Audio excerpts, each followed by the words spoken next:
అమ్మాయిని జస్ట్ 14 ఏళ్ళ అమ్మాయిని ట్రాఫికింగ్ ఇక్కడ గ్రూమింగ్ గ్యాంగ్స్ అని ఆమెను ట్రాఫికింగ్‌లో తీసుకెళ్ళిపోయి ఆమెకి తెలీదు. ఆమె ఎక్కడికెళ్తుంది? ఏం చేస్తుంది? ఏం తెలీదు. డ్రగ్స్ ఇచ్చి వాళ్ళు ఏం చెప్తే అది చేయమని. ఇప్పుడు 16 2 ఏళ్ళు సఫర్ అయ్యి ఆమెకు చిక్కుపోయింది ఇంకా. దేర్ ఇస్ నో హోప్ ఆమెకి. బయటపడే ఛాన్స్ లేదు. బయటికెళ్తే వీళ్ళు బెదిరిస్తారు. ఎవరైతే ఆ గ్యాంగ్ లీడర్స్ ఉంటారో మొత్తం బయట పెడతా అని. సో అట్లా పడిపోయి ఉన్నవారు ఎంతోమంది.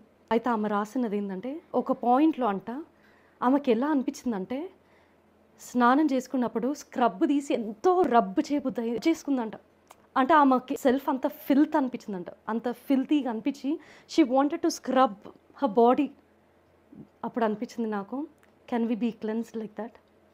స్క్రబ్ చేస్తే పోతుందా పాపం? పోదు కదా. యేసయ్యలోనే only by the blood of Jesus we are cleansed. యేసయ్య యొక్క రక్తంలోనే మనకి దేవుడు మనల్ని శుద్ధి చేసి పరిశుద్ధపరిచి మనం స్క్రబ్బులు చేస్తే ఇక్కడెళ్తే అక్కడెళ్తే we can not become pure before God. దేవుడు దగ్గర ఒప్పుకుంటేనే చూడండి. అందుకే he knew no sin, he became sin. మన పాపం తీసి ఆయన పాపం ఎరుగని ఆయన పాపమై ఆయన ఒక నీతిని మనకిచ్చాడు. He clothed us with his righteousness.